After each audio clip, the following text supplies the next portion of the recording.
The summer tourism season is over, which means most of our vacations are likely behind us. After a tough 2009, did Michigan's tourism industry bounce back at all this year?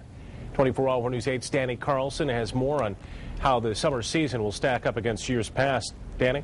Brian, the summer travel season just ended yesterday, so official numbers aren't out yet and likely won't be for a few months. But we're told here locally this travel season is looking good, especially compared to last year.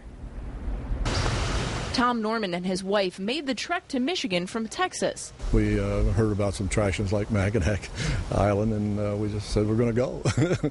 And says the Frederik Meijer Gardens were definitely a must-see for them. I've had several friends come to Grand Rapids over the past year or two, and they said of one site, of all sites in Grand Rapids, we had to come to see this, and they were just absolutely right. And thousands of others had the same idea. This has been our most fantastic summer ever. Meijer Garden visitors are up 20% from this time last year, and even more than that from 2008. Experts point to good weather, special exhibits, and an improving economy for the change. We definitely are feeling that people are a little more positive and a little more upbeat about the economy, even though there's a long way to go. And enjoying it. Rick Hurd from the West Michigan Tourism Association says better business due to a better economy and better weather seems to be this summer's tourism trend for West Michigan.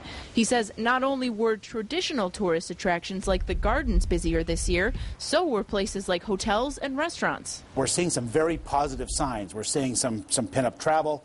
We're seeing folks willing to spend those excess dollars, and just the economy is getting better. Michigan's economy is getting better overall. A Michigan State study predicts travel spending will end up increasing 3 to 4% this year from last.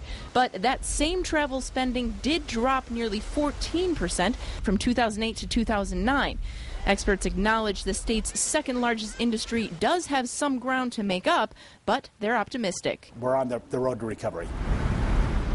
The West Michigan Tourism Association also pointed to the Pure Michigan national ad campaigns as another potential reason for higher tourism numbers. Sue?